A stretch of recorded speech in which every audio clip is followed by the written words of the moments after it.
Сәлеметсіздер ме? Менің YouTube каналыма қош келдіңіздер. Бүгін біз сіздермен бірге оңай жасалатын әрі дәмі керемет болып шығатын шоколад және бадам жаңғағы қосылған американдық печенье дайындайтын боламыз. Видеоны соңына дейін қараңыздар. Ең бірінші біз жұмсақ бөлме температурасындағы сары майды ыдысымызға салып, үстіне қантты салып, жақсылап араластырамыз.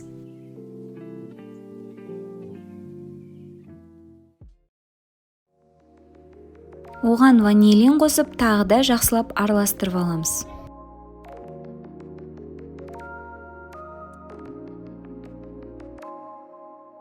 Үстіне 2 жұмыртқаны біртіндеп салып, венчиктің көмегімен жақсылап араластырып аламыз.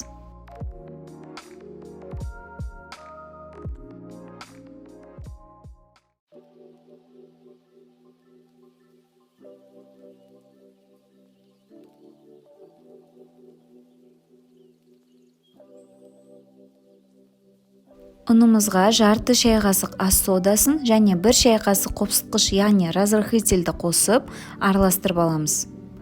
Ұнды мен алдын ала електен өткізіп алдым. Енді жұмыртқалы массамызға біртіндеп араластыра отырып, ұнымызды қосып шығамыз. Жақсылап араластырып аламыз.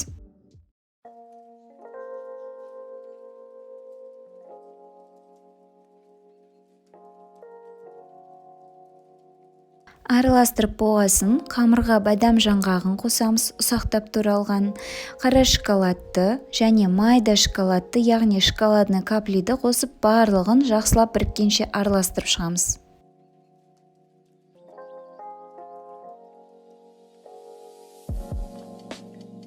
Барлығы араласқаннан кейін қамырды 1 сағатқа тоңазытқышқа қойып қоямыз. Сол кезде қамырымыз кішкене қатып, қолға онша жабыспайтын болады. Енді қамырды қасықтың көмегімен алып, қолымызбен кішкене формасын келтіріп, дөңгелектеп аламыз. Қамыр қолға жабысса, кішкене қолымызға ұн себуге болады.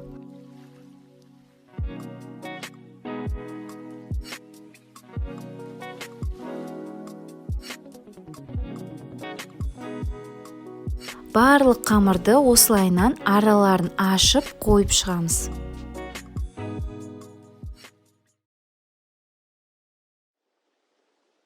Енді печеньені қызып тұрған пешімізде 180 градуста 15-20 минутта пісіріп аламыз. Міне, печеньеміз дайын болды. Қараңыздар, қандай әдемі, өзі жұмсақ, әрі өте дәмді болып шығады.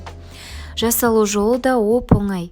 Міндетті түрде дайындап көріңіздер. Видео сіздерге ұнаса, маған тіркеліп, лайк, комментарий қалдырып кетіңіздер.